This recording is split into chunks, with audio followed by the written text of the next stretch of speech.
mempresentasikan materi kami yang berjudul Filsafat Pendidikan Ki Hajar Dewantara bagi Pendidikan Negara Indonesia. Sebelum kami menjelaskan materi kami, alangkah baiknya kami perkenalkan diri dulu.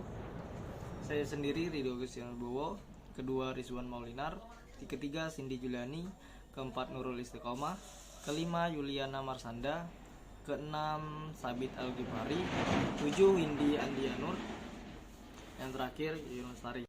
Globalisasi yang dipengaruhi oleh kepentingan pasar menyebabkan pendidikan tidak sepenuhnya dipandang sebagai upaya mencerdaskan bangsa dan proses pemerdekaan manusia, tetapi mulai bergeser menuju pendidikan sebagai komoditas. Pengaruh globalisasi yang sedang dan akan berlangsung akan berpengaruh terus-menerus sampai waktu yang tidak ditentukan, dan ini semakin sulit untuk diatasi. Jadi era globalisasi lebih membuat perubahan yang signifikan. Semakin berkembangnya zaman, semakin pusat pula perkembangan manusia yang ingin menuju masa modern dan mengikuti perkembangan zaman. Kalangan yang paling terminat mengikuti arus globalisasi adalah kalangan remaja. Jadi kehadiran teknologi yang serba digital banyak menyebabkan kaum remaja untuk mengikuti perubahan. Pola pengaruh era globalisasi sering dianggap sebagai simbol kemajuan dan mendapat dukungan dari kalangan remaja. Tanpa disadari, banyak pengaruh negatif yang ditimbulkan akibat globalisasi tersebut. Salah satunya mulai lunturnya rasa nasionalisme di kalangan remaja. Misalnya kebudayaan asing yang telah masuk ke Indonesia lebih banyak diminati tanpa adanya penyaringan antara kebudayaan yang berdampak positif dan kebudayaan yang berdampak negatif. Lebih mencintai produk luar negeri dan menelantarkan budaya sendiri adalah merupakan masalah sosialisme di kalangan remaja. Baik, saya akan menjelaskan tinjauan pendidikan Ki Hajar Dewantara dalam tinjauan filsafat pendidikan, yaitu ada pendidikan keluarga, kemudian ada pendidikan dalam alam perguruan, kemudian ada pendidikan dalam alam pemuda atau masyarakat. Yang pertama yaitu pendidikan keluarga adalah segala usaha yang dilakukan oleh orang tua berupa pembiasaan dari improvisasi untuk membantu perkembangan pribadi anak. Keluarga sebagai sebuah lembaga yang pertama dan utama dalam menyediakan kebutuhan biologis dan psikologis anak. Kemudian yang kedua, pendidikan dalam alam perguruan, di mana pendidikan dilaksanakan di sekolah atau lingkungan sekolah. Pendidikan dilaksanakan secara formal, yakni dengan sengaja merencanakan tujuan yang akan dicapai. Kemudian yang ketiga yaitu pendidikan dalam alam pemuda atau masyarakat dilakukan secara non-formal, yakni melaksanakan dengan sengaja, akan tetapi tidak begitu terikat dalam peraturan dan syarat-syarat tertentu. Kemudian Ki Hajar Dewantara memasukkan kebudayaan dalam diri anak dan memasukkan diri anak ke dalam kebudayaan mulai sejak dini, yaitu Taman Indra. Taman Indra bertujuan untuk menganalisis pelaksanaan pendidikan kanak-kanak di Hindia Belanda pada tahun 1922 sampai 1945. Konsep belajar ini yaitu Trino atau nonton, Diteni dan Niroke. Kemudian akan dijelaskan oleh rekan saya. Assalamualaikum warahmatullahi wabarakatuh. Saya Yuliana Marsanda. Di sini saya akan menjelaskan konsep pendidikan Ki Hajar Dewantara dalam tinjauan filsafat pendidikan progresivisme. Progresivisme mempunyai konsep yang didasari oleh adanya pengetahuan dan kepercayaan bahwa manusia itu mempunyai kemampuan-kemampuan yang wajar dan dapat menghadapi dan mengatasi masalah-masalah yang bersifat menekan atau mengancam adanya manusia itu sendiri. Berhubung dengan itu, progresivisme kurang menyetujui adanya pendidikan yang bercorak otoriter, baik yang timbul pada zaman dahulu maupun pada zaman sekarang. Kemudian, saya akan menjelaskan konsep-konsep pendidikan Ki Hajar Dewantara dalam perspektif progresivisme. Yang pertama, yaitu kodrat alam sebagai syarat kemajuan dengan secepat-cepatnya dan sebaik-baiknya. Yang kedua yaitu kemerdekaan sebagai syarat menghidupkan dan menggerakkan kekuatan lahir dan batin anak agar dapat memiliki pribadi yang kuat dan dapat berpikir serta bertindak lanjut. Oke, yang pertama ada kodrat alam. Pada bagian lain dikatakan bahwa kodrat alam merupakan batas perkembangan potensi kodrati anak didik dalam proses perkembangan kepribadiannya. Perkembangan yang sesuai dengan kodrat alam akan berjalan lancar dan wajar karena pada hakikatnya manusia adalah makhluk yang menjadi satu dengan kodrat alam. Manusia dan anak tidak bisa lepas dari kehendaknya, tetapi akan bahagia jika dapat menyatukan diri dengan kodrat alam yang mengandung kemajuan. Oleh karena itu, Ki Hajar Dewantara dengan filsafat progresivisme sama-sama menentang pendidikan yang bercorak otoriter, karena hal itu menyebabkan kesulitan dalam pencapaian tujuan pendidikan. Konsep Ki Hajar Dewantara yang selanjutnya yaitu dasar kemerdekaan, yang mengandung pengertian bahwa hal itu sebagai karunia Tuhan yang Maha Esa kepada manusia dengan memberikan hak untuk mengatur dirinya sendiri dengan mengingat syarat tertib damainya hidup masyarakat. Menurut Priyodiwiarso, siswa harus memiliki jiwa merdeka dalam arti merdeka lahir, batin, dan tenaga. Konsep jiwa merdeka ini selaras dengan filsafat progresivisme terhadap kebebasan untuk berpikir bagi anak didik, karena merupakan motor penggerak dalam usahanya untuk mengalami kemajuan secara progresif. Demikian, itu saja yang dapat saya sampaikan. Selanjutnya akan dijelaskan oleh rekan saya. Beberapa pandangan Bapak Ki Hajar Dewantara dalam perspektif progresivisme. Di pendidikan, Bapak Ki Hajar Dewantara memberikan sebuah pandangan seperti ini. Usaha kebudayaan yang bermaksud memberikan bimbingan dalam hidup tumbuhnya jiwa raga anak didik agar dalam garis-garis kodrat pribadinya serta pengaruh-pengaruh lingkungan mendapat kemajuan hidup lahir batin.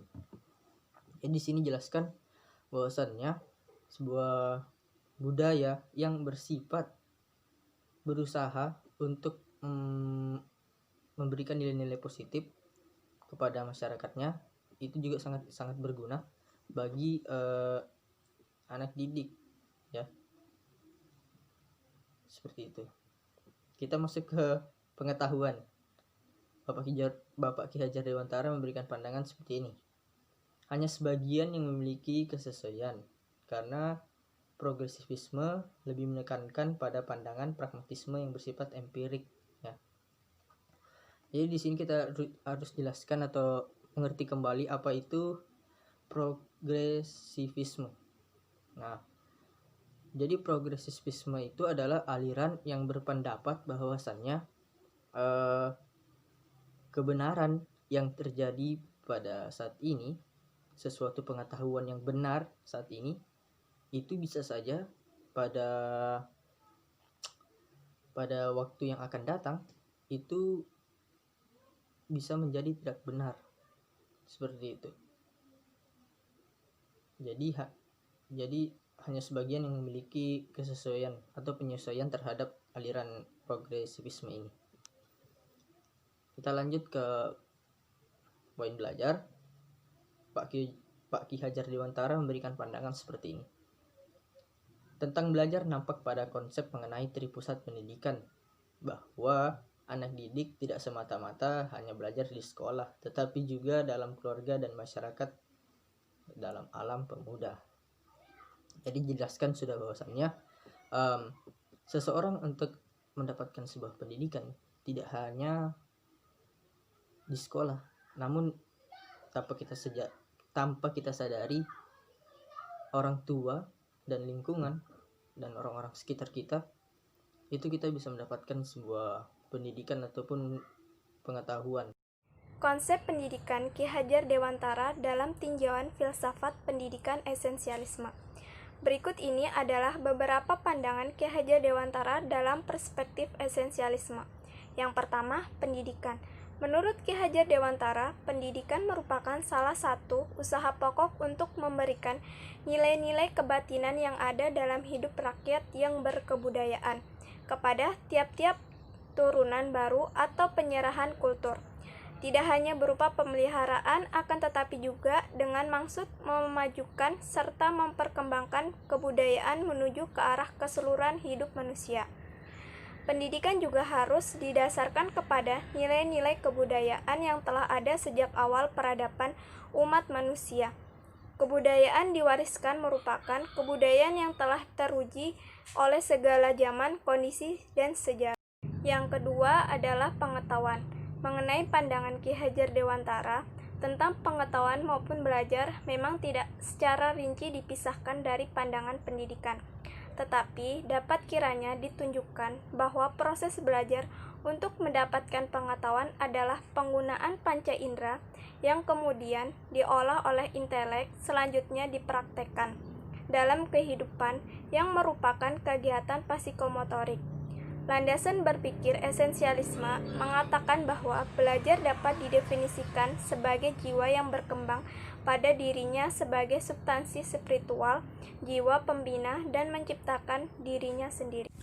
Assalamualaikum warahmatullahi wabarakatuh. Saya akan melanjutkan materi yang disampaikan oleh teman saya tadi, sumbangan pemikiran Ki Hajar Dewantara bagi pendidikan Indonesia. Pemikiran Ki Hajar Dewantara ialah sistem paguron. Menurut pandangan Ki Hajar Dewantara, sistem paguron merupakan suatu sistem pendidikan nasional karena sistem pendidikan ini berorientasi pada nilai-nilai kultural, hidup kebangsaan, serta kemasyarakatan Indonesia. Paguron mencakup pengertian sebagai tri pusat pendidikan, yaitu sebagai tempat guru, sebagai tempat belajar, dan sebagai tempat pendidikan dalam masyarakat. Jadi Ki Hajar Dewantara tidak memakai istilah sekolahan, tapi perguruan yang berasal dari kata paguron. Sekolah paguron sesungguhnya kalau di Islam itu pesantren, kalau pada masa Hindu-Buddha itu ashram. Taman Siswa menamakan dirinya sebagai perguruan yang dalam bahasa Jawa paguron.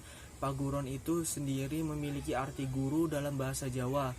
Secara harfiah, artinya rumah tempat tinggal, tempat guru, tempat orang datang berguru atau mengguru.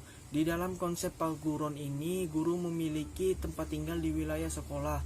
Dengan demikian, sekolah menjadi hidup, tidak ditinggal pulang begitu saja setelah pelajaran berakhir. Sekolah menjadi rumah guru dan pusat pendidikan yang baik. Dengan bersatunya sekolah dan rumah guru, maka suasana kekeluargaan semakin erat. Anak didik seperti datang ke rumah, dengan orang tuanya ialah guru yang siap memberikan pendidikan yang baik. Sumbangan pemikiran Ki Hajar Dewantara bagi pendidikan Indonesia. Gagasan Ki Hajar Dewantara menciptakan pendidikan berbentuk pondok asrama terwujud secara fisik melalui pembangunan SMA Taruna Nusantara di Magelang tahun 1990. Penjabaran sistem paguron ini tampak dalam bentuk kerjasama Taman Siswa dengan ABRI ketika sepakat mendirikan SMA Taruna Nusantara.